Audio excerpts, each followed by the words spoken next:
Tak áno, tak vedeli sme, že Frenštát má veľmi mladý behavý tím, čo sa nám aj potvrdilo. Na začiatku sme mali 2-3 vyložené šance, z ktorých sa nám nepodarilo dať gól. Práve naopak dostali sme gól, ale myslím si, že sme na to veľmi dobre zareagovali a do polčasu sme ešte otočili skóre. Ten tvůj gól vám asi dodal trochu klid do druhé půle, tak byla to složitá situace, nebo se musel jenom soustředit, aby opravdu ten míč trefil dobře? Tak videl som, že Lukas Kubr sa už díval do tej 16-ky, ja som sa tam snažil nabehnúť a zavrieť zadnú tyč. Myslím si, že to je ľahký, ale zároveň zložitý gól. Máte náročný program, co vás teď čeká? Zítra trénink máte?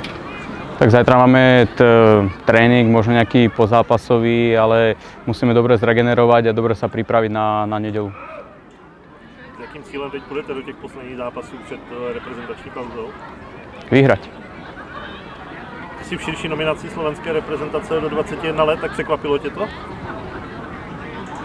Tak, ja keď som sem šiel do zbrojovky, v minulom klube som hrával, teraz možno nemám ani takú záťažovú prax, ale snažím sa robiť čo najviac a snad to príde. Tak dnešní zápas ti v tom určitě může pomoct, asi rád, že jsi i na očích, že tě trenéři stále sledují, i když jsi v České republice. Jasné, tak reprezentácia Slovenska je, si myslím, že pre hráča super motivácia a veľmi dobré skúsenosti sú preto.